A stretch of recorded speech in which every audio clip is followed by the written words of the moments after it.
Eu estava há 3 dias de assinar a escritura da minha casa para o meu filho. 30 anos de casamento, de memórias, de vida inteira.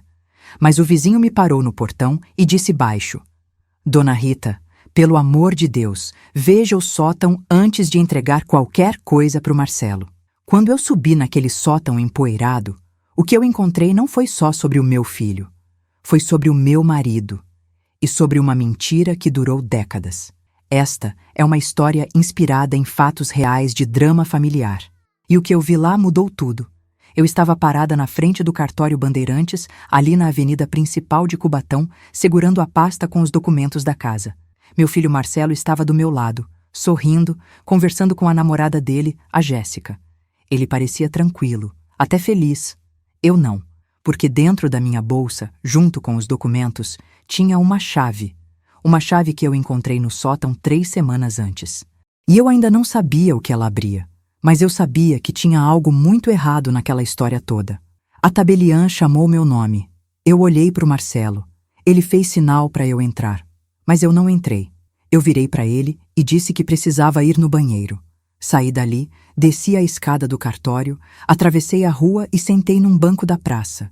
Fiquei olhando para o prédio. Marcelo apareceu na porta procurando por mim. Eu desliguei o celular, peguei a bolsa e fui embora. Eu não ia assinar nada naquele dia. Não antes de descobrir a verdade.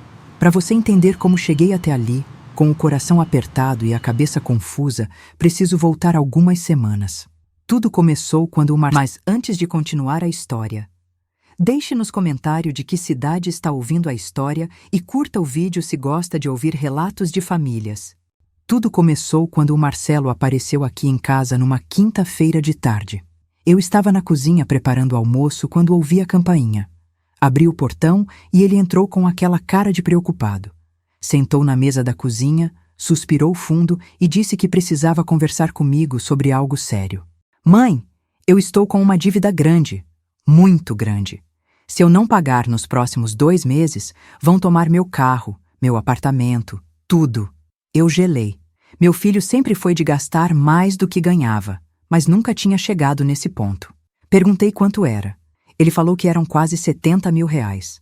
Eu não tinha esse dinheiro. A aposentadoria do Paulo, meu marido que faleceu faz 5 anos, era pequena. Eu vivia da pensão, que mal dava para pagar as contas. A única coisa que eu tinha de valor era aquela casa.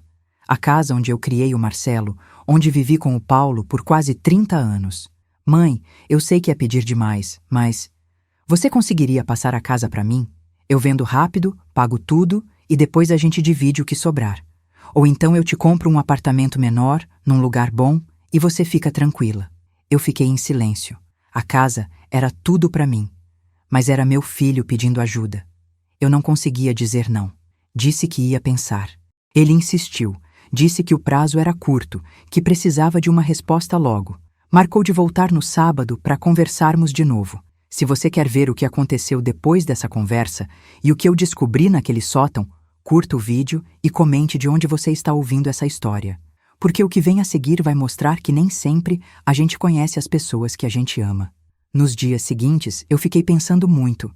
Conversei com a Cláudia, minha amiga de anos, professora aposentada que mora ali perto do terminal. Ela ficou preocupada. Disse que eu precisava ter cuidado, que vender a casa era uma decisão muito grande. Mas eu sentia que precisava ajudar o Marcelo. Ele era meu único filho. O Paulo sempre dizia que família vem primeiro. Então, na sexta-feira, eu liguei para o Marcelo e disse que aceitava. Ele ficou aliviado, agradeceu 1000 vezes. Disse que ia resolver tudo. No sábado de manhã, ele apareceu com a Jéssica. Trouxe um monte de papel para eu assinar. Disse que era para agilizar o processo. Eu ia pegar a caneta quando a Jéssica falou algo que me incomodou. Ainda bem que vai dar certo, amor. Assim a gente consegue viajar antes do fim do ano. Eu olhei para ela. Viagem? Marcelo tinha acabado de me dizer que estava afogado em dívidas. Como ele ia viajar? Ele percebeu minha cara e disfarçou rápido. Disse que era só um plano futuro, depois que tudo se resolvesse. Mas aquilo ficou na minha cabeça. Assinei os papéis. Marcelo disse que ia levar tudo para o advogado dele, o Dr. Renato, e que em 2 semanas a gente ia no cartório finalizar. Eu concordei. Mas depois que eles saíram, fiquei mexendo no celular, pensando naquela frase da Jéssica. Entrei no perfil dela no aplicativo. Vi fotos de restaurante caro, de fim de semana em hotel, de roupas de marca. Nada daquilo combinava com alguém que estava junto de um homem endividado. Foi na segunda-feira seguinte que o seu Antônio, meu vizinho de porta, me parou na calçada. Ele é um senhor de 71 anos, aposentado da Cosipa, sempre foi discreto, educado. Mas naquele dia ele estava diferente. Olhou para os lados como se estivesse com medo de alguém ouvir e chegou perto de mim. Dona Rita, eu não sei se é da minha conta, mas eu preciso te falar uma coisa. Não entregue a casa para o Marcelo antes de ver o sótão. Eu fiquei sem entender. O sótão? Eu nem subia lá faz anos. Desde que o Paulo morreu, eu evitava aquele lugar. Tinha muita coisa dele guardada. Era doloroso demais. Perguntei para o seu Antônio o que ele estava querendo dizer. Ele só repetiu. Vê o sótão, Dona Rita. Por favor, antes de assinar qualquer papel. E saiu andando rápido, entrando no portão da casa dele. Fiquei ali parada, confusa. O que tinha no sótão? Por que o seu Antônio estava falando daquele jeito? Entrei em casa, olhei para a escada que dava acesso ao sótão e senti um aperto no peito. Não subi naquele dia, nem no outro. Fiquei com medo. Medo do que eu ia encontrar. Mas na quarta-feira de noite, eu não aguentei mais. Esperei escurecer, acendi a luz da escada e subi devagar. O sótão estava cheio de caixas, móveis velhos, roupas do Paulo. Tudo empoeirado. Comecei a mexer nas caixas sem saber direito o que estava procurando. Foi quando eu vi, no canto mais escuro, atrás de uma estante velha, uma mala de couro marrom. Eu nunca tinha visto aquela mala na vida. Puxei ela para frente. Estava trancada. Procurei pela chave, não achei. Desci, peguei uma chave de fenda da gaveta da cozinha e forcei a fechadura. A mala abriu. Dentro tinha documentos. Recibos de uma loja chamada Móveis Estrela, em Santos. Eu nunca tinha ouvido falar. Tinha também um envelope pardo com fotos. Abri o envelope. Eram fotos antigas do Paulo. Ele estava num churrasco, sorrindo, ao lado de uma mulher loira que eu não conhecia. Tinha uma criança pequena no colo dele. Virei a foto. Atrás estava escrito à mão: Paulo, Ana e Miguel. Dezembro de 2003. Eu não entendi nada. Quem era Ana? Quem era Miguel? O Paulo nunca me falou de nenhuma Ana. E em dezembro de 2003, a gente estava casado fazia quase 15 anos. Meu coração disparou. Sentei no chão do sótão, segurando aquelas fotos, tentando respirar. Tinha mais uma coisa na mala. Uma chave pequena, com uma etiqueta escrita. Box 312. Peguei tudo, desci, tranquei a porta do quarto e fiquei a noite inteira olhando para aquilo. Não consegui dormir. No dia seguinte, liguei para o Marcelo e disse que precisava adiar a ida ao cartório. Inventei que estava me sentindo mal. Ele ficou irritado, mas concordou. Eu precisava descobrir o que era tudo aquilo. E eu precisava saber o que o Marcelo tinha a ver com isso. Na sexta-feira de manhã, peguei o ônibus até Santos. A chave com a etiqueta Box 312 estava na minha bolsa. Eu não sabia onde ficava esse box, mas sabia que precisava descobrir. Desci no centro, perto da Rua do Comércio, e comecei a andar pelas ruas procurando empresas de guarda-volumes ou self-storage. Entrei em 3 lugares diferentes. No quarto, uma moça na recepção olhou a chave e disse que era de lá mesmo. A senhora quer acessar o box? Eu disse que sim. Ela pediu meu documento. Mostrei a identidade. Ela digitou no computador, franziu a testa e me olhou de novo. O box está em nome de Paulo Henrique da Silva. A senhora é? Sou a viúva dele. Ela pediu a certidão de óbito. Eu não tinha levado. Expliquei que o Paulo tinha falecido faz 5 anos, que eu não sabia que ele tinha um box alugado ali. Ela ficou sem graça, disse que não podia liberar sem os documentos. Voltei para casa frustrada, mas agora eu sabia. O Paulo tinha guardado alguma coisa naquele lugar, e eu ia descobrir o quê. No sábado de manhã, voltei para Santos com a certidão de óbito, minha identidade e a certidão de casamento. A mesma moça me atendeu, conferiu tudo e me levou até o corredor dos boxes. Parou na porta do 312. Minha mão tremia quando coloquei a chave na fechadura. Abri. Dentro tinha móveis. A mesa de jantar que eu achava que o Marcelo tinha doado para uma igreja 5 anos atrás. O aparador de madeira que era da minha sogra. O lustre antigo da sala. Cadeiras, tapetes, quadros, tudo estava ali, guardado, intacto. Senti as pernas fraquejarem. O Marcelo tinha mentido. Ele não doou nada. Ele guardou tudo ali e eu nunca soube.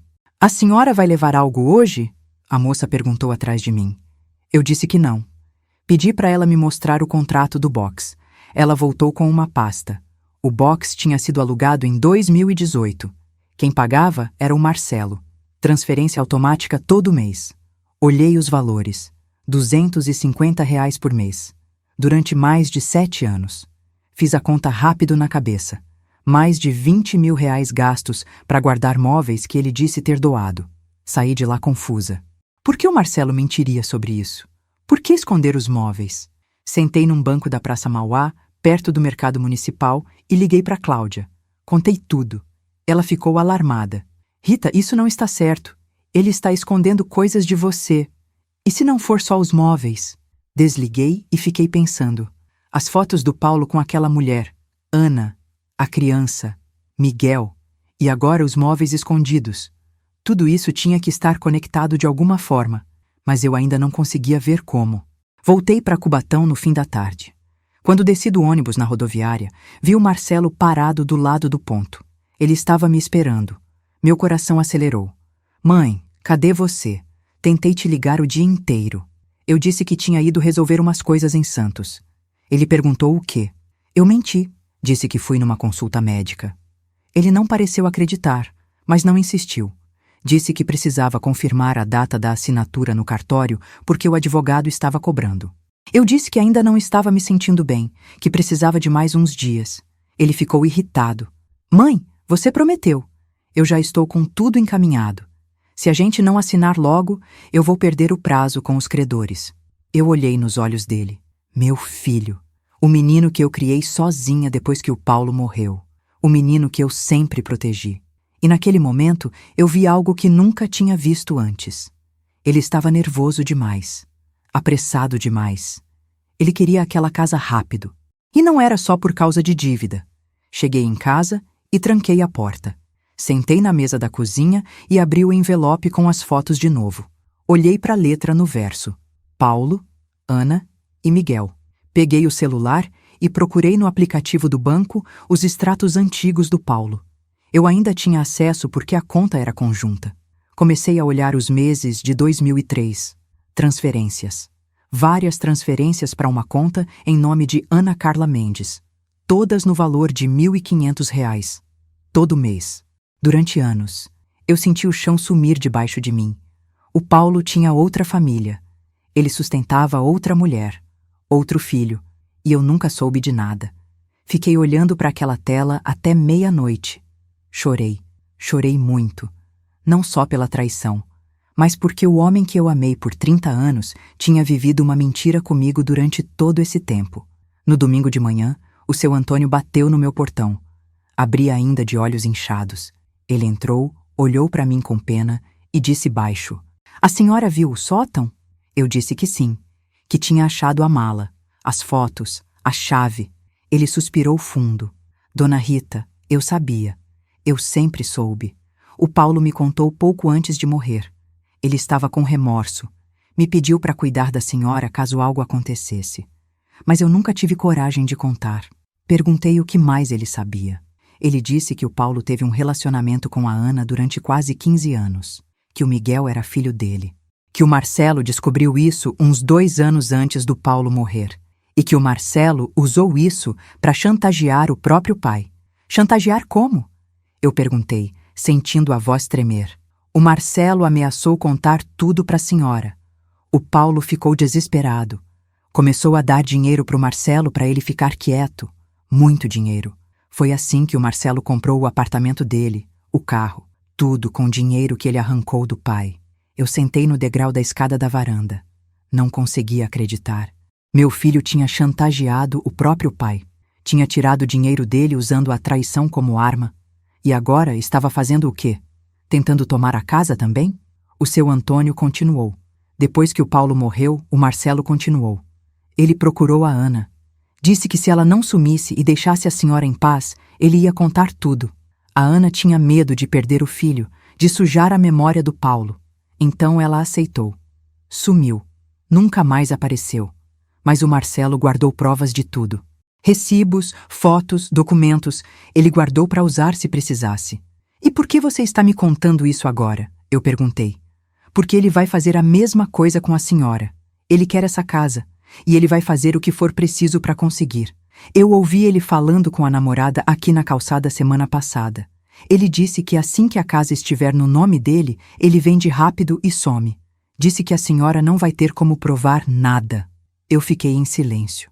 Tudo começou a fazer sentido. Os móveis guardados, as mentiras, a pressa. Ele estava planejando me tirar tudo. E eu quase deixei. Agradeci o seu Antônio. Ele saiu. Eu entrei, subi no sótão de novo e revirei a mala inteira. Achei mais papéis, contratos, recibos. E no fundo, embaixo de tudo, achei um caderno. Era do Paulo, um diário. Comecei a ler. Ele contava tudo. Sobre a Ana, sobre o medo de eu descobrir, sobre o Marcelo e sobre algo que me gelou. O Marcelo disse que se eu não passar a casa para ele, ele vai destruir tudo. Vai contar para Rita, vai procurar a Ana, vai acabar com a família. Eu não aguento mais, mas eu não posso deixar a Rita sem nada. Preciso encontrar uma saída. O Paulo morreu 2 semanas depois desse registro. Infarto. Eu sempre achei que foi de tanto trabalhar, de tanto estresse. Mas agora eu me perguntava, será que foi o Marcelo que levou ele até ali? Fechei o caderno, sequei as lágrimas e tomei uma decisão. Eu não ia entregar a casa, eu ia descobrir tudo e eu ia fazer o Marcelo pagar pelo que ele fez. Na segunda-feira de manhã, eu acordei com uma coisa clara na cabeça. Eu precisava encontrar a Ana. Se ela tinha vivido com o Paulo por 15 anos, ela sabia coisas que eu não sabia. E talvez ela soubesse o que o Marcelo estava planejando agora. Liguei para Cláudia e pedi ajuda. Ela tinha uma prima que trabalhava no cartório de registro civil de Santos. Mandei o nome completo da Ana pelo aplicativo. Ana Carla Mendes. Cláudia disse que ia tentar descobrir algum endereço ou telefone. Enquanto isso, eu fui até o centro de Cubatão, na imobiliária São Jorge, aquela que fica perto da prefeitura. Fingi que queria vender a casa e perguntei quanto ela valia no mercado. O corretor, um rapaz jovem de uns 30 anos, fez umas contas e disse que a casa estava valendo entre 450 mil e 500 mil reais. Eu agradeci e saí. Se o Marcelo vendesse rápido, ele ia embolsar R$500 mil. E eu ia ficar sem nada. No fim da tarde, Cláudia me ligou. Ela tinha conseguido um telefone. Eu anotei tremendo. Esperei até a noite, depois das 8 horas, e liguei. Tocou 4 vezes. Uma voz de mulher atendeu. Alô? Eu respirei fundo. Ana? Ana Carla? Silêncio do outro lado. Quem é? Meu nome é Rita. Eu era casada com o Paulo. Ela desligou na minha cara. Eu liguei de novo. Ela não atendeu. Mandei mensagem pelo aplicativo. Ana, por favor, eu preciso falar com você. Não é para brigar, não é para te julgar. É sobre o Marcelo. Ele está fazendo algo e eu preciso da sua ajuda. Demorou quase meia hora. Então ela respondeu. Eu não quero problemas. O Paulo já morreu. Deixa isso quieto. Eu escrevi de volta. Ele está tentando me tirar a casa. Da mesma forma que ele tirou o dinheiro do Paulo. Se você souber de alguma coisa, por favor, me ajude. Ela demorou para responder. Quando veio a mensagem, era um endereço. Um bar em Santos, na Avenida Ana Costa. E um horário. Terça-feira, 7 da noite. Na terça-feira, eu saí de casa às 5h30 da tarde. Peguei o ônibus intermunicipal até Santos. Cheguei no bar às 7h10. Era um lugar simples, com mesinhas na calçada e música baixa tocando. Ana estava sentada no canto, sozinha. Ela era magra, cabelo loiro curto, devia ter uns 50 anos. Parecia cansada. Sentei na frente dela. Ela não olhou para mim de cara. Você tem 5 minutos. Eu contei tudo. As fotos, a mala, o box com os móveis, o diário do Paulo, a chantagem. Ela ficou em silêncio, mexendo no copo de refrigerante. Depois, suspirou. O Marcelo apareceu na minha casa 2 meses depois que o Paulo morreu. Ele tinha fotos minhas com o Paulo, tinha cópias de transferências, tinha tudo. Disse que se eu não sumisse da vida da família, ele ia te contar tudo e ia destruir a memória do pai dele. Eu fiquei com medo. O Miguel tinha só 15 anos. Eu não queria que ele crescesse sabendo que o pai tinha 2 famílias. Então eu aceitei. Mudei de cidade, cortei contato com todo mundo que conhecia o Paulo. Eu e o Miguel fomos morar em Praia Grande. Recomeçamos do zero. E ele te procurou de novo depois disso? Não, mas ele me ligou faz umas 3 semanas. Disse que se eu abrisse a boca para qualquer pessoa sobre a história do Paulo, ele ia atrás do Miguel. Ia contar tudo, ia mostrar as provas, ia acabar com a vida do meu filho. Eu fiquei apavorada. Desliguei e bloqueei o número dele. Eu senti raiva. Raiva do Marcelo. Raiva do que ele tinha feito com o pai, com aquela mulher, comigo. Ana, eu preciso de provas. Qualquer coisa que mostre que ele chantageou o Paulo. Você tem alguma coisa guardada? Ela balançou a cabeça. Eu queimei tudo. Depois que o Paulo morreu, eu não queria mais nada que lembrasse aquilo. Mas o Miguel talvez tenha alguma coisa. Quando a gente se mudou, ele levou umas coisas do Paulo. Fotos, cartas. Eu nunca mexi. Ela pegou o celular e ligou. Falou baixo com alguém. Desligou e me olhou. Ele mora perto daqui. Está vindo. 15 minutos depois, um rapaz alto, moreno, de uns 20 anos, entrou no bar. Ele tinha os olhos do Paulo. A mesma sobrancelha grossa. O mesmo jeito de andar. Meu coração apertou. Ele sentou do lado da mãe e me olhou desconfiado. Mãe disse que você conheceu meu pai. Eu disse que sim, que eu era a esposa dele. Ele franziu a testa, mas não disse nada. A Ana pediu para ele mostrar o que ele tinha guardado. Miguel tirou da mochila um envelope velho. Dentro tinha cartas que o Paulo escreveu para ele, fotos e alguns papéis. Comecei a olhar. Tinha recibos de depósitos que o Paulo fazia para Ana. E tinha algo mais. Prints de conversas entre o Paulo e o Marcelo pelo aplicativo. Prints que o Paulo tinha mandado para Ana pedindo ajuda. Nas mensagens, o Marcelo cobrava dinheiro do pai. Dizia que se ele não pagasse, ia contar tudo para mim. Dizia que ia arruinar a família. O Paulo implorava para o filho ter pena. Dizia que não tinha mais dinheiro, que já tinha dado tudo que podia. E o Marcelo respondia frio. Então vende a casa, passa ela para mim, eu resolvo o resto. Eu olhei para Ana. Posso tirar foto desses prints? Ela olhou para o Miguel. Ele concordou. Tirei foto de tudo no meu celular. Agradeci. Miguel guardou o envelope de volta e foi embora sem falar muito. Ana ficou mais um pouco. Ele nunca superou a morte do Paulo. E agora, sabendo disso tudo, vai ser pior ainda. Eu disse que entendia. Levantei, paguei a conta e ia sair quando ela me chamou. Rita, cuidado com o Marcelo. Ele não tem limites. Se ele fez isso com o próprio pai, ele vai fazer pior com você.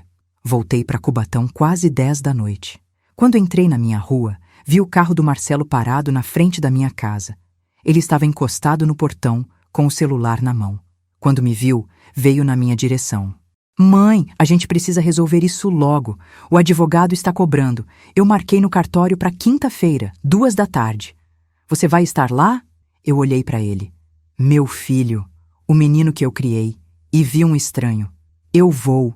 Ele sorriu aliviado. Ótimo, leva os documentos. RG, CPF, comprovante de endereço. Eu levo o resto. Ele entrou no carro e foi embora. Entrei em casa, tranquei tudo e subi para o quarto. Olhei as fotos que tinha tirado dos prints. Agora eu tinha prova. Prova que o Marcelo chantageou o pai. Mas eu precisava de mais. Precisava de algo que mostrasse que ele estava mentindo sobre as dívidas, que estava planejando me enganar. Abri o aplicativo do banco no celular. Entrei na conta do Marcelo. Sim, eu tinha acesso. Quando ele era mais novo, eu ajudava ele com as contas. Ele nunca mudou a senha. Comecei a olhar os extratos dos últimos 6 meses. Transferências grandes. Pagamentos em restaurante, em loja de roupa, em agência de viagem. Nenhum pagamento de dívida. Nenhuma cobrança de banco. Nada. Ele tinha mentido. Não existia dívida de 70 mil reais. Ele só queria a casa. Tirei print de tudo. Salvei num pendrive. E então eu vi uma transferência estranha. 10 mil reais para uma conta com o nome de Jéssica Oliveira Ramos, a namorada dele. No histórico dizia, entrada apartamento praia. Procurei no aplicativo imobiliário. Achei. Um apartamento em Guarujá, na praia da Enseada. Lançamento. Eles já tinham dado entrada. Estavam planejando se mudar. Com o dinheiro da minha casa. Desliguei o celular. Respirei fundo. Agora eu sabia de tudo. E na quinta-feira, no cartório, eu ia mostrar para ele que eu também sabia jogar. Na quarta-feira de manhã, eu sentei na mesa da cozinha com uma xícara de café e espalhei tudo na minha frente. As fotos do Paulo com a Ana e o Miguel. Os prints das conversas do Marcelo chantageando o pai. Os prints da conta bancária dele, mostrando que não existia dívida nenhuma. As transferências para Jéssica. Eu sabia que aquilo era suficiente para desmontar a história dele, mas eu também sabia que, se eu explodisse tudo de uma vez, ele podia tentar me virar como a louca da história. Eu precisava ser estratégica. Peguei um caderno velho e comecei a anotar tudo, como se fosse uma linha do tempo. Ano dos depósitos para Ana. Ano em que o Marcelo comprou o apartamento. Ano que o Paulo alugou o box com os móveis. Data em que o Marcelo apareceu na minha casa pedindo a casa. Data marcada para o cartório. Eu queria ver tudo diante de mim, organizado. Quando terminei, parecia mais um dossiê do que um caderno de mãe. No meio da tarde, a Cláudia apareceu com uma sacola de pão fresco e um pacote de café. Entrou sem cerimônia, como sempre fez desde que o Paulo morreu. Eu contei tudo o que tinha acontecido desde a última vez que nos falamos. Sobre a Ana, o Miguel, os prints, o apartamento no Guarujá. Ela ficou em silêncio por alguns segundos. Rita, isso é muito sério. Você tem prova de tudo. Mas também tem um problema. Ele é seu filho. E se ele tentar virar essa história contra você? Dizer que você está confusa, que inventou tudo, que está com a cabeça ruim? Essa frase me acertou em cheio. Porque naquele mesmo dia de manhã, eu tinha encontrado no fundo da mala do sótão um papel dobrado que ainda não tinha visto. Era um rascunho de um documento. Um modelo de pedido de interdição. Meu nome estava lá, como se eu fosse incapaz de cuidar da própria vida. Mostrei o papel para Cláudia. Ela arregalou os olhos. Ele ia usar isso para te tirar a casa de qualquer jeito, Rita. Se você não passasse por bem, ia ser por mal. Guardei o papel na pasta transparente, onde já tinha colocado todos os outros. Fechei com cuidado. Disse para Cláudia que não ia contar nada disso para o Marcelo antes do cartório, que eu queria que ele acreditasse que estava tudo sob controle. Ela concordou, mas ficou preocupada. Você não quer que eu vá com você amanhã? Eu quis. Mas ao mesmo tempo, eu sentia que precisava estar sozinha naquele momento. Era minha vida, minha casa, meu marido, meu filho. Eu disse que, se precisasse, ligaria para ela de lá. Ela abraçou forte, deixou o pão na mesa e foi embora. À noite, o Marcelo me mandou mensagem perguntando se estava tudo certo para quinta-feira. Eu respondi que sim, que os documentos estavam separados. Ele mandou um áudio dizendo que o advogado já tinha preparado tudo, que seria rápido, que depois a gente podia ir almoçar juntos num restaurante em Santos para comemorar. Eu ouvi o áudio com um nó na garganta. Pensei em como ele conseguia falar comigo daquele jeito, sabendo de tudo que estava fazendo por trás. Dormi pouco naquela noite. Quando o dia clareou, eu levantei, tomei banho, vesti uma roupa simples, calça preta e blusa azul, arrumei o cabelo e separei a pasta. Antes de sair, fui até o sótão mais uma vez.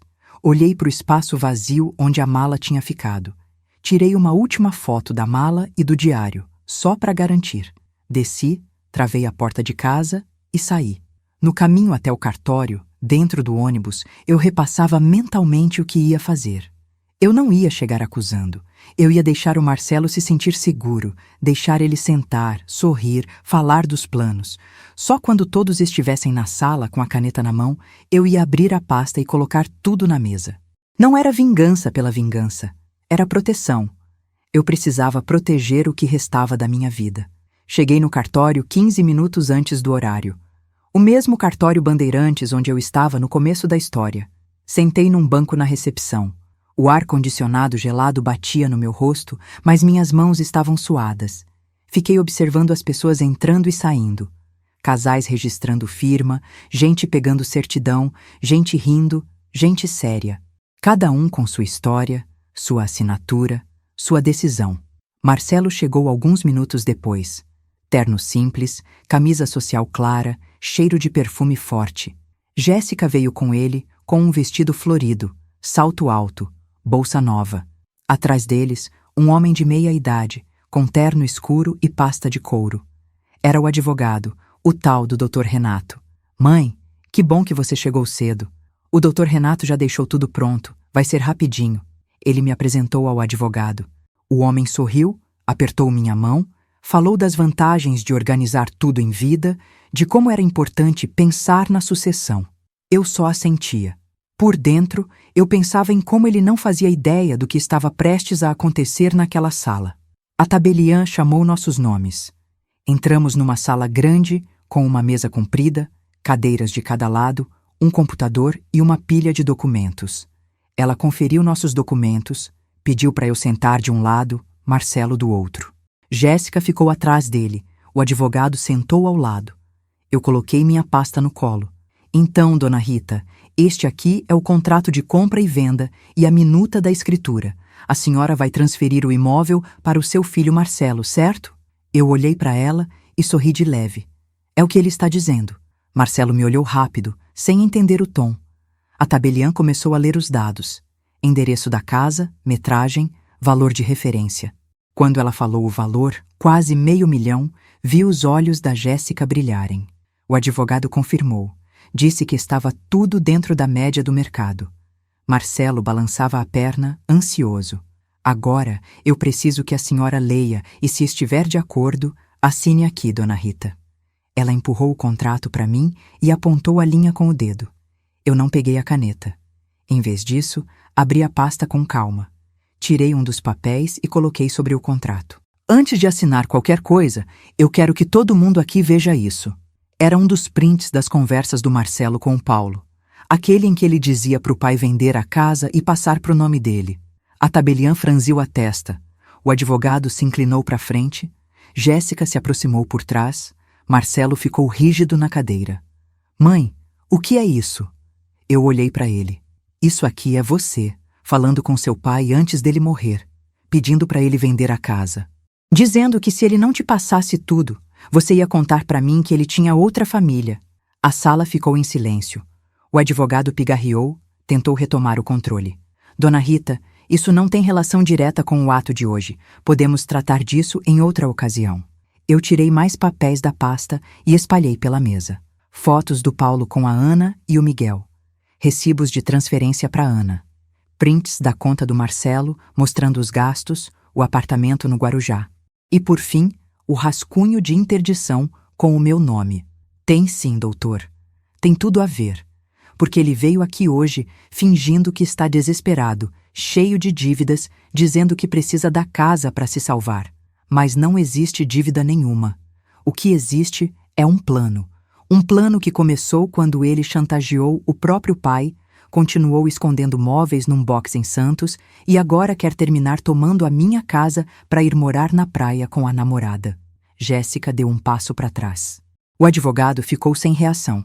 A tabeliã largou a caneta e recostou na cadeira. Marcelo tentou pegar os papéis, mas eu segurei. Não toca em nada, Marcelo. Está tudo fotografado, tudo salvo. E eu não vim aqui hoje para te dar a casa. Vim para deixar registrado que eu sei de tudo. Ele levantou a voz, tentando controlar a situação. Mãe, isso é um absurdo. Essas coisas são antigas, não tem nada a ver com agora. Você está confusa, está sendo influenciada por gente de fora. Esse negócio de interdição é outra coisa. Eu peguei o papel do rascunho e mostrei para a tabeliã. Outra coisa? Seu nome está aqui, Marcelo. Você ia dizer que eu não tenho condições de cuidar da minha própria vida. Ia pedir para a justiça te dar o controle de tudo. E depois vinha aqui, assinava, vendia e me deixava onde? Numa casa de repouso? Ele ficou calado. O advogado tentou falar alguma coisa sobre desentendimentos familiares, mas a tabeliã cortou. Eu não posso continuar com o ato se há conflito evidente e dúvida sobre a vontade livre da senhora. Este processo está suspenso. Ela puxou o contrato de volta. Guardou numa pasta. Disse que, sem a minha assinatura voluntária e sem qualquer pressão, nada seria feito. Marcelo respirava fundo, visivelmente irritado. Jéssica pegou a bolsa, sem saber onde enfiar a cara. Eu fechei minha pasta, levantei e olhei para o meu filho. Você quer a casa, Marcelo? Vai ter que ser honesto. Vai ter que trabalhar. Vai ter que olhar na minha cara sem mentir, porque por bem ou por mal, hoje você não leva nada. Saí da sala com as pernas tremendo, mas com a cabeça erguida. Quando cheguei na porta do cartório, respirei fundo. Eu tinha travado a primeira grande batalha, mas eu sabia que não tinha acabado. O Marcelo não ia aceitar essa derrota tão fácil, e o que ele fez naquele mesmo dia, à noite, deixou claro que a guerra estava só começando. Eu cheguei em casa do cartório por volta das 3 da tarde. O sol estava forte, o asfalto quente da rua principal de Cubatão refletindo no para-brisa dos carros estacionados. Entrei, tranquei o portão, fechei a porta principal e fui direto para a cozinha. Precisava de água, de calma, de processar tudo o que tinha acabado de acontecer. Coloquei um copo de água gelada na boca, sentei na cadeira de madeira e olhei para o calendário na parede. Quinta-feira. Dia marcado para assinar. Dia que eu quase perdi tudo. O celular vibrou na bolsa. Era uma mensagem da Cláudia. Como foi? Você está bem? Eu escrevi rápido. Não assinei. Contei tudo para ele na frente de todo mundo. Ele ficou sem reação. Tô em casa agora. Ela respondeu com um emoji de joinha e um coração. Guardei o celular e subi para o quarto. Coloquei a pasta com todas as provas dentro do armário, atrás de uma pilha de toalhas que eu nunca uso. Fechei bem. Senti um alívio enorme, mas também um medo. Porque eu sabia que o Marcelo não ia parar por aí. Às 7 horas da noite, meu celular tocou. Era ele. Eu hesitei, mas atendi. Mãe? A voz estava calma, demais, perigosa. Marcelo, eu quero conversar. Posso ir aí agora? Eu disse que sim. Desliguei. Preparei um café, arrumei a mesa da sala. 10 minutos depois, ele chegou. Camisa desabotoada no primeiro botão, cara de cansado, mas tentando parecer arrependido. Sentou no sofá, olhou para o chão. Mãe, eu sei que você está brava. E você tem razão de estar. Mas me deixa explicar. Eu sentei na poltrona em frente, braços cruzados. Explica. Ele respirou fundo. É verdade que eu pedi dinheiro pro pai. Ele me devia. Ele tinha dívidas comigo também. Era uma questão de família, de acertar as contas. E os móveis no box? Eu guardei porque ia restaurar e vender depois. Para te dar uma parte também. Eu ri baixo. Não de alegria, de descrença. Restaurar e vender? Marcelo, você alugou aquele box por 7 anos. R$ 250 por mês. Você gastou mais de R$ 20 mil guardando móveis que disse ter doado para caridade. E agora me diz que era para me dar uma parte? Ele desviou o olhar. Ficou mexendo nas mãos. E as transferências para Jéssica? R$ 10 mil de entrada num apartamento na praia? Cadê a dívida de 70 mil que você me falou? Ele levantou a cabeça rápido. Isso é meu dinheiro. Eu trabalho. Eu vendo carro. Eu corro atrás. Eu tenho o direito de usar meu dinheiro como eu quiser. Com o dinheiro da minha casa? Ele ficou em silêncio. Aí eu soube. Ele não tinha explicação. Não tinha mentira nova para contar. Só silêncio. Eu só queria ajudar você, mãe. Você mesma disse que a casa é grande demais para uma pessoa só. Eu ia te arrumar um lugar melhor, mais confortável. Eu levantei, fui até a estante da sala e peguei o rascunho de interdição. Coloquei na mesinha de centro bem na frente dele. Melhor para mim ou melhor para você? Aqui está escrito que eu não tenho condições mentais para cuidar da minha vida. Que você precisa tomar conta de tudo, incluindo a casa. Ele olhou para o papel como se fosse uma cobra. Depois olhou para mim, tentando manter a calma. Mãe, aquilo era só um rascunho. Eu nunca ia usar aquilo. Era só uma ideia. Caso você mudasse de ideia. Eu peguei o papel de volta. Saia da minha casa, Marcelo. Ele ficou parado por alguns segundos. Aí levantou, devagar. Você vai se arrepender disso, mãe. Eu sou seu único filho. Quem vai cuidar de você quando você ficar mais velha? Quem vai te visitar no hospital? Eu apontei para a porta. Saia. Ele saiu. Bateu o portão com força. Eu tranquei tudo. Sentei no sofá e chorei. Não de tristeza, de raiva, de decepção. De ver que o menino que eu criei se tornou aquilo. Fiquei na sala até meia-noite, sem dormir. O celular ficou silencioso. Achei estranho. Marcelo sempre mandava mensagem depois de briga. Sempre tentava voltar atrás. Mas nada. Silêncio total. Na sexta-feira de manhã, o seu Antônio apareceu no portão com um jornal e um pão na mão, como sempre fazia aos sábados. Mas era sexta. Ele estava preocupado. Dona Rita, eu vi o carro do Marcelo ontem à noite. Ele saiu gritando. Tá tudo bem? Eu contei tudo. O confronto no cartório, a visita dele à noite, as desculpas falsas. O seu Antônio balançou a cabeça. Cuidado, Dona Rita. Ele não vai aceitar isso quieto. Eu conheço ele desde pequeno. Ele sempre quis o que não era dele. E quando não consegue, fica perigoso. Perguntei o que ele queria dizer. Ele baixou a voz. 2 semanas atrás, eu ouvi ele no telefone aqui na calçada, falando com alguém do fórum, pedindo informações sobre como conseguir procurações em branco de idosos, como conseguir interdição sem que a pessoa soubesse. Ele já estava planejando isso faz tempo. Eu gelei. Procurações em branco. Interdição sem que eu soubesse. Ele não ia parar. Ele ia tentar por outro caminho. No fim da tarde, Cláudia me ligou. Disse que tinha falado com uma amiga promotora em Santos. A amiga confirmou. Denúncias de golpe contra idosos tinham aumentado muito. E o principal golpe era exatamente esse. Filho pega a procuração em branco da mãe idosa, declara ela incapaz, vende bens e some. Você precisa registrar tudo num boletim de ocorrência, Rita, antes que ele faça alguma coisa. Eu disse que ia pensar. Não queria ir à delegacia ainda. Não queria polícia na minha vida. Mas também não queria ser ingênua de novo. Na noite de sexta, por volta das 9 horas, alguém bateu no portão. Olhei pela janela lateral. Era a Jéssica, sozinha. Vestido simples, cabelo solto, cara de quem chorou. Abri o portão, mas não deixei ela entrar. Ficamos na calçada. Dona Rita, por favor, me escuta. Eu cruzei os braços. Fala. Eu não sabia de nada disso. Do passado do seu marido, da chantagem, do golpe. O Marcelo me contou que você estava com problemas financeiros também, que vocês duas iam se ajudar.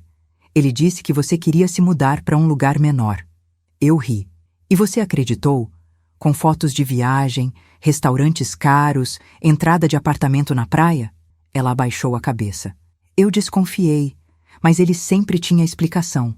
Dizia que era comissão de venda de carro, bônus do trabalho. Mas ontem, depois do cartório, ele explodiu comigo. Disse que era tudo culpa minha, que eu que insisti pro apartamento. Brigamos feio. Eu vim aqui para te pedir desculpa. Eu olhei para ela. Vi sinceridade, ou pelo menos tentava ver. Por que você tá me contando isso agora? Porque eu vi o rascunho da interdição na bolsa dele ontem. Ele mostrou para mim, rindo, dizendo que era plano B. Que se você não assinasse, ele ia usar aquilo mesmo assim. Ele ia falsificar sua assinatura, Dona Rita. Ia levar pro cartório outro dia com testemunhas falsas. Meu sangue gelou. E você deixou? Não. Eu disse que aquilo era crime, que ia pra cadeia. Ele disse que eu não entendia nada, que ele tinha advogado para resolver. Eu terminei com ele na mesma hora. Saí de lá chorando. Ela pegou o celular, abriu a câmera e mostrou uma foto. Era o rascunho da interdição, na bolsa dele, com uma caneta em cima. Data de ontem. Tirei isso antes de sair, para me proteger. Se ele tentar me envolver, eu mostro para a polícia. Eu senti um alívio. E também raiva. Porque até a namorada dele sabia do plano e só veio falar agora. Obrigada por contar, Jéssica. Mas agora vai embora. E não volta mais. Ela assentiu, chorando baixo. E foi embora. Entrei em casa, tirei foto da foto dela, salvei tudo. E aí eu soube. Eu precisava agir rápido, antes que ele falsificasse qualquer coisa. No sábado de manhã cedo, peguei o ônibus até a Delegacia Central de Cubatão. Levei cópia de tudo. Fotos, prints, documentos, a foto da Jéssica. Contei minha história pro escrivão. Ele datilografou tudo. Me entregou o boletim de ocorrência. Número de protocolo. Prova oficial de que eu sabia de tudo. Voltei para casa com o papel na bolsa. Senti um peso sair dos ombros. Agora era oficial. Qualquer coisa que o Marcelo tentasse fazer, eu tinha proteção. Mas naquela mesma tarde, quando cheguei em casa, encontrei o portão arrombado, a porta da frente escancarada, e dentro da minha casa, sinais claros de que alguém tinha revirado tudo. Meu armário do quarto estava aberto. As toalhas no chão. A pasta com as provas tinha sumido. O Marcelo tinha entrado e levado tudo. Eu fiquei parada na porta de casa, olhando para o portão arrombado e para o chão da sala cheio de gavetas abertas. Meu coração batia tão forte que eu sentia na garganta. A pasta com todas as provas tinha sumido. Todas as fotos, os prints, os documentos, tudo que eu tinha reunido com tanto cuidado. Corri para o quarto. O armário estava revirado, as toalhas jogadas, a caixa de joias da minha mãe aberta, mas nada roubado. Só a pasta. Ele sabia exatamente o que queria. Sentei no chão da cozinha, respirei fundo para não desabar. Liguei para Cláudia na mesma hora. Ela atendeu assustada. Rita, o que houve? Ele entrou aqui, arrombou tudo, levou a pasta com as provas. Ela gritou do outro lado. Chama a polícia agora. Você tem o boletim de ocorrência. Eles têm que voltar. Eu já tinha ligado para o 190 enquanto falava com ela. Expliquei para o policial o que aconteceu. Ele disse que ia mandar uma viatura. Enquanto esperava, tirei fotos de tudo com o celular. Portão quebrado, gavetas abertas, armário revirado. Cada detalhe. Guardei as fotos numa pasta segura no aplicativo de nuvem, com senha dupla. Pelo menos isso o Marcelo não podia tirar de mim. A viatura chegou em 20 minutos. 2 policiais entraram, viram a bagunça, anotaram tudo. Um deles reconheceu meu nome do boletim de ocorrência da manhã. A senhora já tinha registrado contra o filho? Eu confirmei. Contei do confronto no cartório, da visita dele à noite, da Jéssica, do plano da interdição. Eles balançaram a cabeça. Casos assim são comuns. Filho vê idoso com patrimônio e acha que tem direito a tudo, mas arrombar casa é crime grave. Vamos registrar invasão de domicílio e furto. Eles tiraram fotos, fizeram o boletim complementar. Me entregaram outro protocolo. Saíram prometendo patrulhar a rua. Fiquei sozinha de novo, com 2 números de ocorrência na mão, mas sem as provas físicas. O seu Antônio apareceu no portão quando os policiais saíram. Tinha visto a viatura da janela. Perguntou o que aconteceu. Contei tudo. Ele ficou vermelho de raiva. Eu sabia que ele ia fazer isso. Eu vi o carro dele passando devagar pela rua 3 vezes hoje de tarde. Ele estava estudando a casa. Perguntei se ele tinha visto a hora exata. Ele lembrou. Por volta das 3 da tarde. Anotei tudo num papel. Toda a informação contava agora. Na manhã de domingo, eu fui até a padaria do seu Zé, ali na esquina da Rua do Sabó, para comprar pão e pensar. Sentei numa mesa do fundo, pedi um café e abri o celular. Ainda tinha as fotos que tirei do Paulo com a Ana, dos prints das conversas, dos extratos bancários, mas eram cópias. Ele podia dizer que eu inventei, que editei no computador. Precisava de mais. Precisava de algo que ele não pudesse negar. Liguei para Jéssica. Ela atendeu no segundo toque, voz baixa, como se estivesse escondida. Dona Rita? Jéssica, lembra da foto do rascunho da interdição que você tirou? Sim, tá aqui no meu celular. Você pode me mandar agora? E se puder, me encontra hoje à tarde, num lugar público. Eu explico. Ela hesitou, mas mandou a foto na mesma hora. Alta qualidade, data e hora visíveis, bolsa do Marcelo ao fundo com a caneta em cima. Salvei tudo. Marquei de nos encontrar às 4 da tarde, no coreto da Praça do Rocio Grande. Lugar movimentado, famílias passeando, crianças brincando. Às 4h10, ela apareceu. Jeans, camiseta básica, óculos escuros. Sentou do meu lado no banco. Parecia nervosa. Ele tá me procurando desde ontem, mandando mensagem, ligando sem parar. Disse que se eu não aparecer, vai atrás de mim na casa da minha mãe. Eu mostrei o boletim de ocorrência no celular. Guarda isso. Se ele te ameaçar, mostra pra polícia. Diz que você é testemunha. Ela arregalou os olhos. Testemunha de quê? De tudo. Da mentira das dívidas, do plano da interdição, da entrada do apartamento com o dinheiro que ele não tem de onde veio. Você viu o rascunho. Você ouviu ele falando. Ela respirou fundo. Eu não quero me envolver, Dona Rita. Só quero sair dessa história. Então me ajuda uma última vez. Você lembra onde ele guardava os papéis? Algum lugar que ele mencionou? Ela pensou. A mochila preta dele. Ele sempre carregava uma mochila preta de couro sintético, com zíper duplo. Dizia que tinha documentos importantes lá. Ontem, quando brigamos, ele pegou a mochila e saiu. Se ele levou sua pasta, provavelmente tá tudo junto lá agora. Eu agradeci. Ela levantou rápido e foi embora. Voltei para casa pensando na mochila preta. Como eu ia conseguir ver o que tinha lá dentro? Naquela noite, recebi uma ligação estranha. Número desconhecido. Atendi. Dona Rita? Era uma voz masculina, jovem, educada. Quem fala? É o Miguel, filho da Ana. Meu coração parou. Como ele tinha meu número? Ana me passou seu contato. Ela tá preocupada com você. Disse que você tá passando pelo mesmo que ela passou. Eu engoli em seco. O que você quer? Eu achei uma coisa depois que você saiu do bar. Uma carta que meu pai escreveu pro Marcelo. Acho que pode te ajudar. Tem detalhes da chantagem, datas, valores, ameaças específicas. Você pode me mandar foto? Posso levar pessoalmente, amanhã de manhã. Onde você mora? Eu hesitei.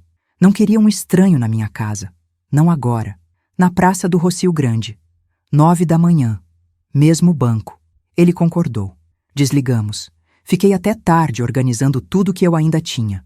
Fotos do celular, boletins de ocorrência, mensagens da Jéssica, depoimentos mentais da Cláudia e do seu Antônio. Era muito, mas não o suficiente para um juiz. Na segunda-feira, às 9 em ponto, Miguel apareceu. Alto, magro, mochila nas costas. Sentou do meu lado e tirou um envelope da mochila. Dentro, uma carta amarelada, escrita à mão pelo Paulo. Data: 3 meses antes da morte dele. Marcelo, eu não aguento mais. Você já levou tudo que eu tinha. Dinheiro, móveis, dignidade. Se você contar para Rita, você destrói 2 famílias. Não uma. Eu te imploro, para com isso. A casa é dela. Sempre foi dela. Marcelo tinha escrito embaixo, com caneta esferográfica. Então passa para mim, senão eu conto. Tirei foto da carta dos 2 lados. Miguel guardou o original. Isso é cópia autenticada? Não, mas eu posso reconhecer em juízo. Minha mãe também. A gente quer te ajudar. Perguntei por quê. Ele deu de ombros. Porque o Marcelo destruiu nossa família também. Meu pai morreu carregando esse peso. E agora ele tá fazendo o mesmo com você. Agradeci. Ele foi embora. Voltei para casa com mais uma prova sólida. Mas ainda pensava na pasta roubada.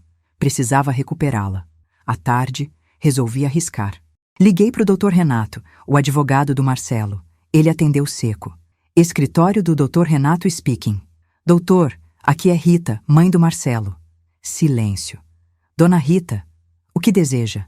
Eu sei que você viu tudo no cartório. Sei que você sabe que ele mentiu. Quero propor um acordo. Ele riu baixo. Que acordo seria? Me devolve minha pasta com os documentos. Sem polícia, sem processo. Eu finjo que nada aconteceu. Mais silêncio. Dona Rita, eu sou o advogado do Marcelo. Não tenho obrigação moral nem legal de... Você tem sim. Porque se eu for no fórum e mostrar que você participou de uma tentativa de interdição fraudulenta contra uma idosa, você perde a OAB. Ele ficou quieto por 10 segundos. Eu não tenho a pasta, mas posso tentar saber onde está. Me ligue até amanhã de manhã, senão eu vou no fórum. Desliguei. Fiquei esperando. Às 8 da noite, o celular tocou. Era ele. Dona Rita, a pasta está num guarda-volumes em Cubatão, box 47. Chave com o Marcelo. Eu não posso entrar em detalhes, mas vá até lá amanhã. Fale com o funcionário da portaria. Diga que é a mãe do Marcelo da Silva e mostre seu RG. Ele vai entender. Desliguei. Anotei o endereço. Box 47. Meu coração acelerou. Finalmente, uma chance de recuperar tudo. Na terça de manhã, peguei o ônibus até o guarda-volumes Novo Tempo, na saída para Santos. Mostrei meu RG pro porteiro, um homem de uns 60 anos, barba rala. Ele me olhou demorado. É do Marcelo mesmo? Sim, ele roubou minha casa ontem. Preciso dos meus documentos. Ele suspirou, pegou uma chave reserva e me levou até o box. Abriu. Lá estava, minha pasta, intacta, junto com a mochila preta do Marcelo. Peguei tudo, agradeci, saí rápido. No ônibus de volta, abri a mochila. Mais documentos. Contratos de venda falsos em meu nome.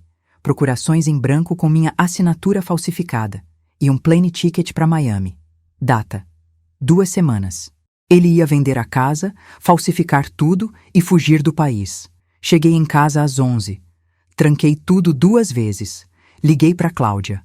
Achei a pasta. E mais coisas. Ele ia falsificar tudo e fugir para Miami. Ela gritou. Agora você tem ele, Rita. Vai na delegacia agora mesmo. Eu concordei, mas antes recebi uma mensagem do Marcelo. Mãe, a gente pode conversar? Eu sei que errei. Me dá uma chance de consertar. Eu não respondi. Guardei o celular e soube que o próximo passo era decisivo. Porque se eu fosse na delegacia agora, não tinha volta. Ele ia preso. Mas se eu esperasse, ele podia fugir. E naquela noite, tudo mudou de novo. Eu passei aquela terça-feira inteira com a pasta e a mochila do Marcelo em cima da mesa da cozinha. Cada papel que eu olhava me dava mais certeza do tamanho do plano dele. Procurações falsificadas com minha assinatura perfeita, imitando cada curva da minha letra. Contratos de venda da casa para um comprador fantasma, com data retroativa. E o bilhete de avião para Miami, só de ida, em nome dele e da Jéssica. Data marcada para dali a 12 dias. Ele não ia só me roubar, ia sumir do mapa.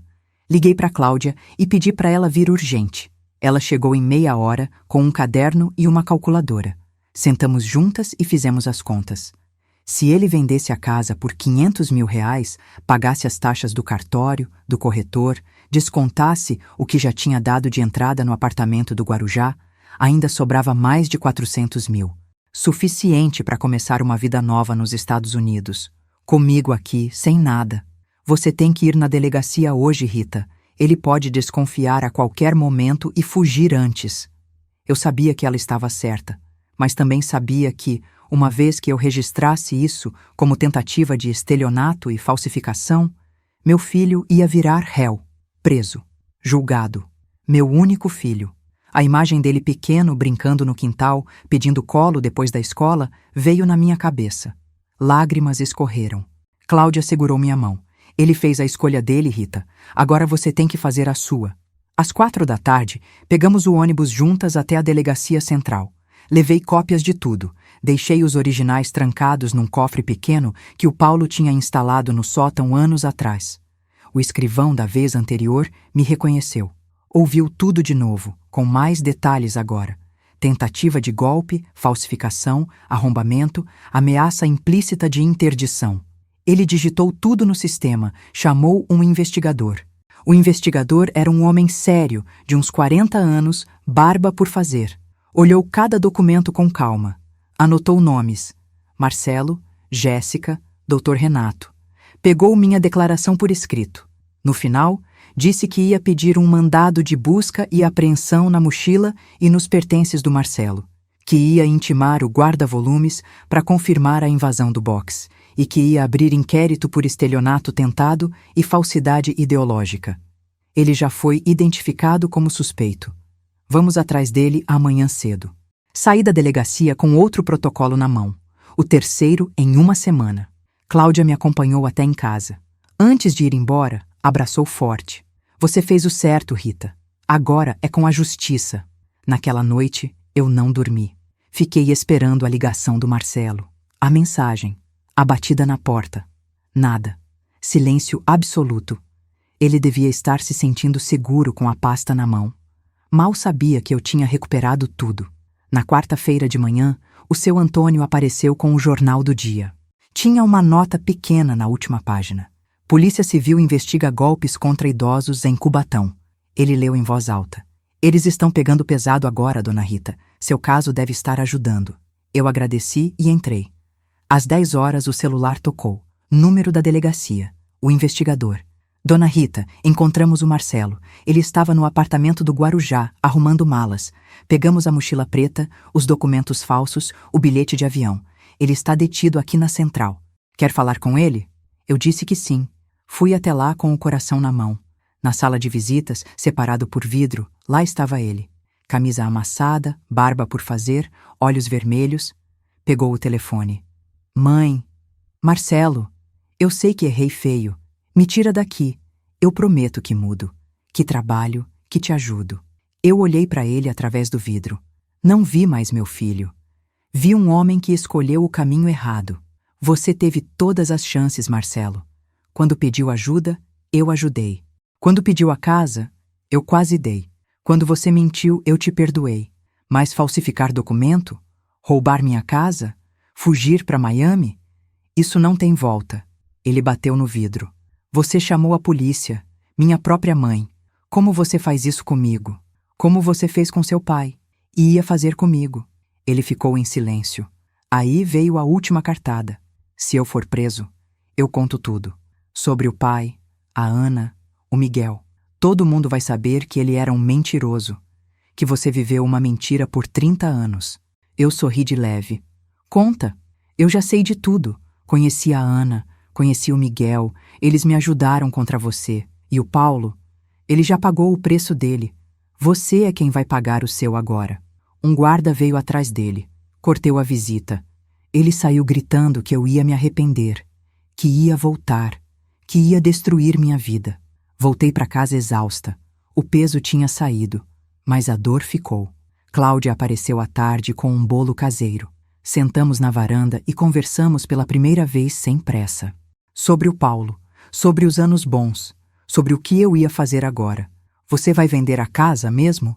Penso que sim, mas para uma família de verdade. Não para corretor de golpe.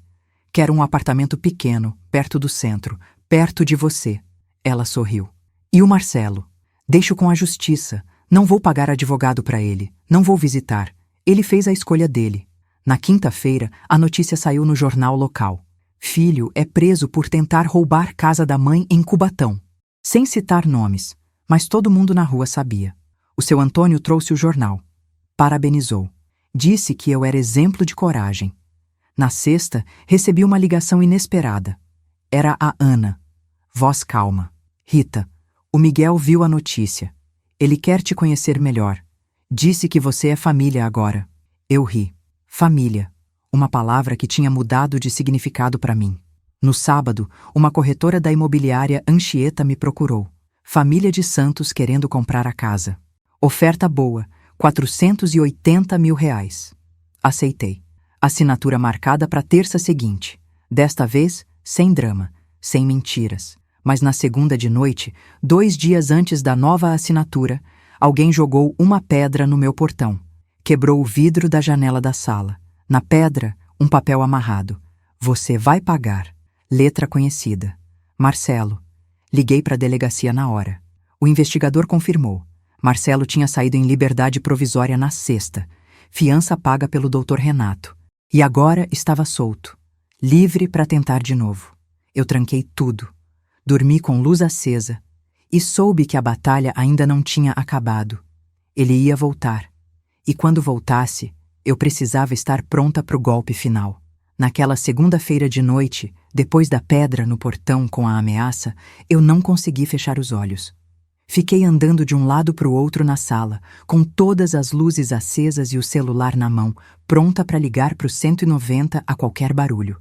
O vidro quebrado da janela deixava o vento frio entrar, e cada sombra na rua parecia o Marcelo voltando para terminar o que começou.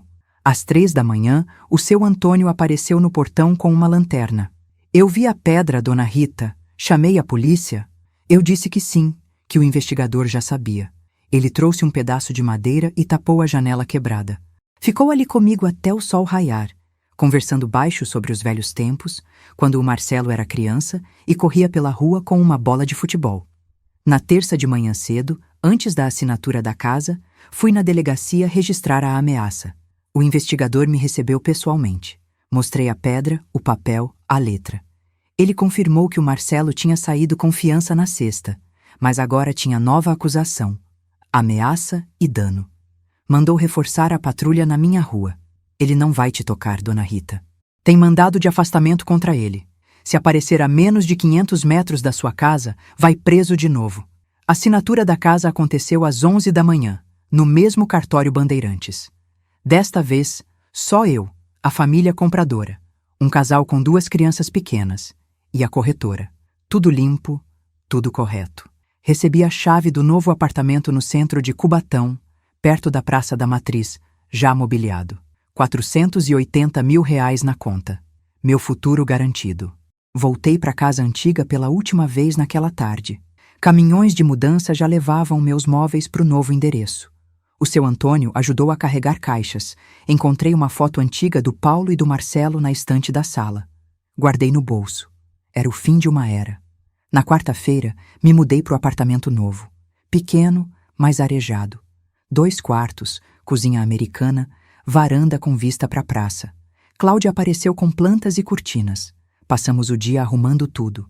À noite, brindamos com suco de laranja na varanda. Você merece isso, Rita. Uma vida nova. Eu sorri, mas no fundo ainda sentia o vazio. Meu filho perdido. Na quinta-feira de manhã, recebi uma carta registrada.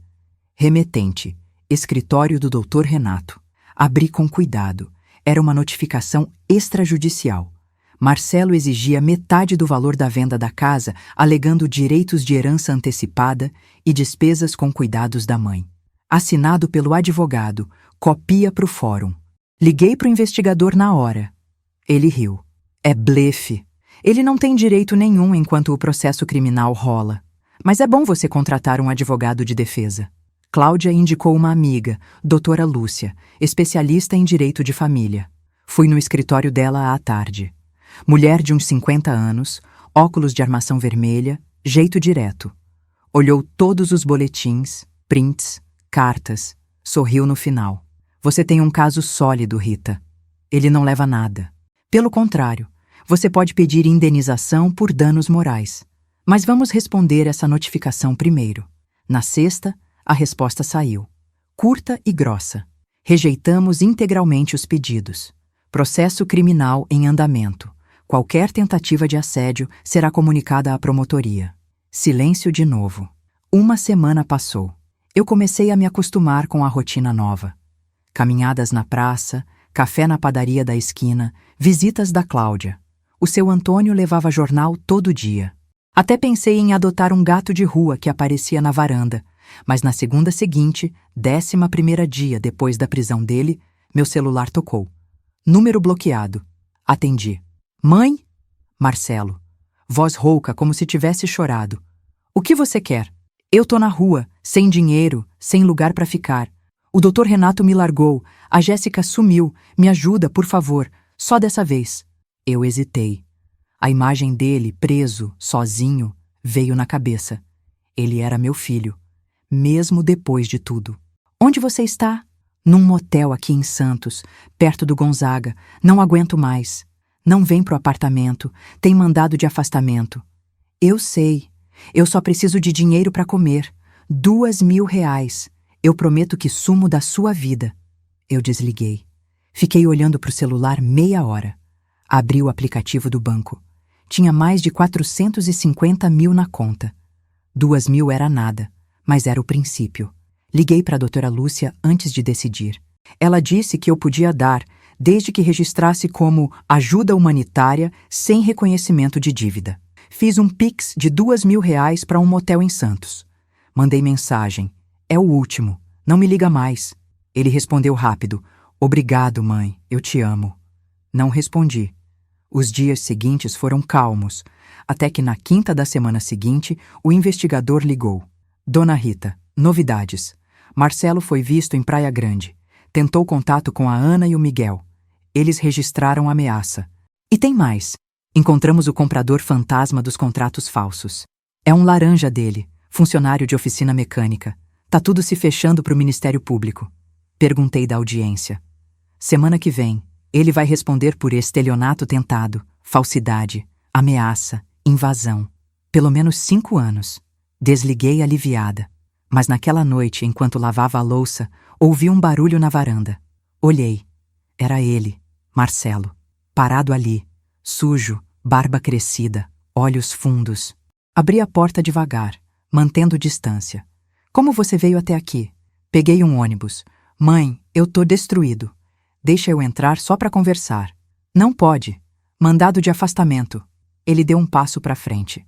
Só 5 minutos. Foi quando vi a sirene piscando na rua. Viatura. 2 policiais descendo. Alguém na vizinhança tinha ligado. Marcelo viu também. Correu. Eles foram atrás. Eu fechei a porta trêmula. Meia hora depois, o investigador ligou. Pegamos ele na rodoviária. Voltando para Santos. Desta vez sem fiança. Juiz endureceu. Fechei os olhos. Alívio misturado com dor. Na semana seguinte, audiência de custódia. Eu não fui. Doutora Lúcia foi por mim. Voltou com notícia. Prisão preventiva decretada. Processo segue. Eu comecei a viver de verdade. Vendi alguns móveis da casa antiga que sobraram. Comprei cortinas novas pro apartamento. Cláudia me levou para um almoço no restaurante self-service da Anchieta. Até ri alto pela primeira vez em meses. Mas um dia, recebi uma carta diferente. Sem remetente. Abri. Era do Miguel. Dona Rita, obrigado por enfrentar o Marcelo. Meu pai teria orgulho. Se quiser, a gente pode se conhecer melhor, sem obrigações. Família é mais que sangue. Guardei a carta. Pensei, talvez sim. E então, quando tudo parecia resolvido, uma batida na porta mudou tudo de novo. Era uma sexta-feira de manhã, 3 semanas depois da última tentativa do Marcelo de entrar no apartamento. Eu estava na cozinha, preparando café fresco na cafeteira elétrica que a Cláudia me deu de presente de mudança. O cheiro bom enchia o ar, e pela varanda eu via as crianças brincando na Praça da Matriz. Tudo parecia normal. Até a batida forte na porta. Olhei pelo olho mágico. 2 homens de terno, um mais velho, barba grisalha e outro jovem, com crachá pendurado no pescoço. Polícia Civil. Meu estômago embrulhou. Abri a porta devagar. Dona Rita da Silva? Sim. Somos do Núcleo de Fraudes da Polícia Civil de Santos. Podemos entrar? Eu deixei eles passarem. Sentaram na sala, recusaram o café. O mais velho, delegado Marcos, tirou uma pasta da bolsa. Temos novidades sobre o Marcelo. Ele fechou acordo de delação com o Ministério Público. Tá confessando tudo para reduzir a pena. Eu sentei na ponta do sofá. Que tudo? Ele não agiu sozinho. Tem uma rede. Laranja para contratos falsos, falsificador de assinaturas, até corretor de imóveis envolvido. Pegamos mais 3 hoje de manhã. Mas tem uma coisa que te interessa mais. Ele tirou um papel da pasta. Extrato bancário. Encontramos depósitos antigos do Paulo para uma conta no nome de Marcelo. Começou em 2002, antes mesmo da Ana. Seu marido estava ajudando ele com estudos, faculdade, mas parou de repente em 2010. Marcelo disse que seu pai cortou o dinheiro porque descobriu que ele estava gastando em jogo, em baladas. Aí veio a chantagem. Eu peguei o extrato. Datas, valores. R$ 1.000 por mês durante 8 anos. Meu marido sustentando o filho enquanto mentia para mim sobre apertos financeiros. E agora? Ele vai pegar 4 anos em regime semiaberto. Vai trabalhar de dia, dormir no presídio, ordem para restituir o aluguel do box e danos morais para você. Cerca de R$ 30 mil. Eu assenti. Não era justiça completa, mas era algo. Mais alguma coisa? O delegado hesitou. Tem um envelope que o Marcelo deixou para a senhora. Disse que é pessoal. Quer que a gente abra na sua frente? Eu disse que sim. Eles abriram. Dentro, uma carta escrita à mão e uma foto. A foto era eu, Paulo e Marcelo na Praia de Santos, anos 90. Sorrindo. A carta dizia: Mãe, eu errei feio. Não tenho desculpa. O pai me ensinou errado, dizendo que o mundo é dos espertos. Eu acreditei. Agora tô pagando. Se um dia você puder me perdoar, eu vou provar que mudei. Se não, eu entendo. Cuida de você. Assinado, Marcelo. Guardei tudo na gaveta. Agradeci pros policiais. Eles saíram prometendo atualizações do processo. Naquela tarde, liguei para Ana. Marquei um café na padaria central de Cubatão. Ela apareceu com o Miguel. Ele estava diferente. Cabelo cortado, camisa social. Estudante de engenharia agora. Conversamos 1 hora. Sobre o Paulo, sobre perdão, sobre recomeços. Ele não merece seu perdão, disse o Miguel. Mas você merece paz. Eu sorri. Eu tô conseguindo. Cláudia me levou para Santos no fim de semana. Caminhamos na orla do Gonzaga, comemos pastel de camarão na barraca do seu João. Pela primeira vez em meses, eu ri alto, sem peso no peito. O dinheiro da venda da casa rendeu. Comprei um carro popular, 0 quilômetro, prata. Nada de luxo, só praticidade. Paguei as parcelas adiantadas do apartamento. Criei uma poupança para emergências. Dosei para caridade uma parte dos móveis da casa antiga que não cabiam no apartamento. O seu Antônio virou quase um irmão. Todo dia levava jornal, ficava para café. Contava histórias da Cosipa, dos tempos de juventude. Eu retribuía com bolo de fubá. 1 mês depois, a doutora Lúcia ligou. Audiência de sentença marcada. Eu podia ir ou mandar representante. Mandei ela. Voltou com o papel. Sentença transitada em julgado. Marcelo condenado a 4 anos. Ordem de pagamento de danos para mim. Recebi os 30 mil reais em 3 parcelas. Guardei tudo na poupança. Não gastei um centavo. Naquele Natal, convidei Cláudia, seu Antônio, Ana e Miguel para ceia no apartamento. Mesa posta com peru assado, farofa, rabanada. Risadas altas. Brinde com vinho doce. Família nova. Escolhida. No ano novo, viajei com Cláudia para Campos do Jordão. Chalé simples, fondue, vinho quente. Neve fina caindo. Pela primeira vez, pensei no futuro sem medo. Voltei renovada. Mas em fevereiro, recebi outra carta. Desta vez, do presídio. Marcelo.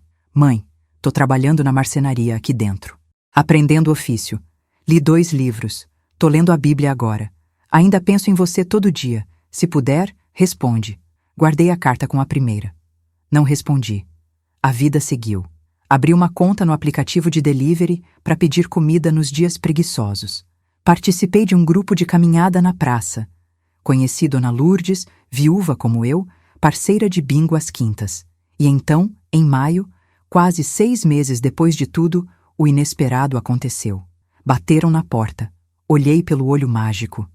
Era ele, Marcelo. De terno limpo, cabelo cortado, mãos nos bolsos. Magro, mas de pé firme. Abri uma fresta.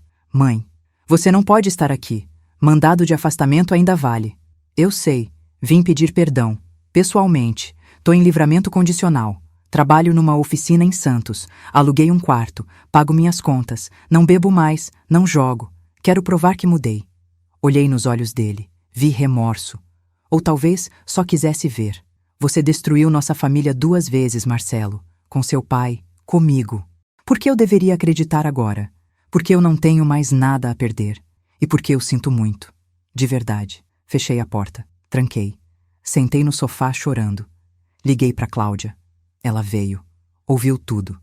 Dá tempo a ele. Mas não abra a porta ainda. Veja se é real. Eu concordei. Eu fechei a porta na cara do Marcelo aquela tarde de maio, mas suas palavras ficaram ecoando na minha cabeça por semanas. Quero provar que mudei. Prove. Prove de verdade. Não com conversa, com atitude. Liguei para a doutora Lúcia no dia seguinte para confirmar o livramento condicional dele. Ela disse que era real. Ele trabalhava numa oficina mecânica em Santos, pagava prestação de aluguel de um quarto simples e tinha acompanhamento mensal do juiz. Nada de antecedentes novos. Não respondi nenhuma das 3 cartas que ele mandou nos meses seguintes. Todas iguais. Mãe, tô firme no trabalho. Ganho 2.500 por mês. Pago minhas contas. Saudade. Guardei tudo na mesma gaveta com as fotos antigas. Cláudia dizia para esperar. Seu Antônio dizia para não acreditar. Ana e Miguel, que viraram visitas mensais para o café, diziam para perdoar aos poucos. Em agosto, quase 1 ano depois do cartório, eu decidi testar. Mandei uma mensagem curta pelo aplicativo. Quero ver comprovante de 3 meses de aluguel pago e olerite do trabalho. Sem foto com você. Só documentos. Ele mandou tudo em 5 minutos. Comprovantes de pagamento de R$ 500 por mês para o quarto. Olerite da oficina. R$ 2.800 líquidos. Impostos em dia. Contas de luz e água no nome dele. Mostrei para Cláudia. Ela confirmou. Tudo legítimo. Respondi para ele. Bom começo. Continua assim por 6 meses. Aí a gente conversa. Ele respondeu. Obrigado, mãe. Pode contar comigo. Os 6 meses passaram devagar. Eu vivi minha vida. O apartamento virou meu lar de verdade. Plantei samambaias na varanda. Participei do bingo das quintas com Dona Lourdes. Fiz um curso de artesanato no centro comunitário da Praça da Matriz. Ganhei um prêmio de R$ 50 num sorteio da padaria do seu Zé. Comprei um liquidificador novo. Em fevereiro do ano seguinte, mandei mensagem. Domingo, 11 da manhã. Café aqui no apartamento. Traga sua carteira de trabalho carimbada. Ele respondeu na hora. Tô lá. Ele chegou pontual. Camisa polo limpa, calça jeans sem rasgado, sapato social gasto, mas engraxado. Magro ainda, mas olhos mais claros. Trouxe um pacote de café especial da padaria do Gonzaga e um pão francês quente embrulhado em papel. Sentei na sala, ele na poltrona em frente. Sem abraço, sem beijo. Conversa direta. Conta tudo desde o começo, sem mentir. Ele contou. A começar pelo dinheiro que o pai cortou na faculdade. A raiva que virou chantagem. O vício em jogo que comeu tudo. A Jéssica que incentivou o plano da casa. A prisão que quebrou o orgulho. O trabalho na oficina que reconstruiu aos poucos. As cartas que escreveu para mim sem esperar resposta. Eu tava cego, mãe. Achava que merecia tudo porque sofri. Mas ninguém deve nada para ninguém nessa vida. Perguntei do Paulo. Ele baixou a cabeça. Eu usei a Ana contra ele. Foi covardia. Hoje eu vejo que ele estava tentando proteger todo mundo, inclusive eu. Fiquei em silêncio 10 minutos. Ele não se mexeu. No fim, levantei, peguei 2 xícaras e fizemos café. Sentamos na varanda. Pela primeira vez em anos, tomamos café juntos, sem briga. Você pode vir todo domingo, 11 da manhã. Café e conversa. Mas se eu sentir cheiro de mentira, acabou de novo. Ele assentiu. Lágrimas nos olhos. Eu sei, mãe. Não vou estragar isso. Os domingos viraram rotina. Café, pão, conversa sobre trabalho, sobre planos. Ele consertava coisas no apartamento. Torneira pingando, porta do armário solta. Trazia flores para a varanda de vez em quando. Nunca pediu dinheiro. Nunca falou em voltar para morar comigo. 1 ano depois, convidei ele para o almoço de Páscoa com Cláudia, seu Antônio, Ana e Miguel. Mesa posta na varanda.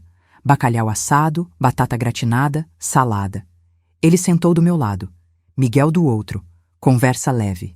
Risadas, família reconstruída, não perfeita, mas real. Em dezembro daquele ano, recebi o último pagamento dos danos morais. R$30 mil. Chamei o Marcelo para o café e entreguei um cheque de 5 mil. É para você começar algo seu. Oficina própria, curso, o que for, mas com contrato. Você me paga em 4 anos sem juros. Se atrasar, eu cobro. Ele pegou o cheque tremendo. Abraçou pela primeira vez em anos. Chorou no meu ombro. Obrigado, mãe. Dessa vez eu juro. Não respondi. Só sorri. Hoje, 2 anos depois de tudo, o Marcelo tem sua própria banca de consertos mecânicos em Santos. Casou com uma moça da igreja evangélica da esquina. Esperando o primeiro filho. Me liga 2 vezes por semana. Visita todo domingo. Paga a dívida em dia. Eu vivo tranquila no meu apartamento. Viagens curtas com Cláudia para São Paulo, pro interior. Ana e Miguel são afilhados de coração. Seu Antônio é o tio que nunca tive. O Paulo. Perdoei as mentiras. Guardo as fotos boas na estante. A casa antiga? Uma família de 4 pessoas mora lá hoje. Mãe, pai, 2 meninas. Vejo elas brincando no quintal quando passo de carro. Sorriem e acenam. O ciclo se renovou. E aquela mala do sótão que mudou tudo, doei para o centro de reciclagem. Limpeza total. Se você chegou até aqui, curta o vídeo e comente. Você perdoaria um filho depois de tudo isso? Ou cortaria de vez? De onde você está ouvindo essa história de drama familiar real? Inscreva-se no canal, ative o sininho para não perder as próximas histórias inspiradas em fatos reais. Você não vai acreditar no que vem por aí.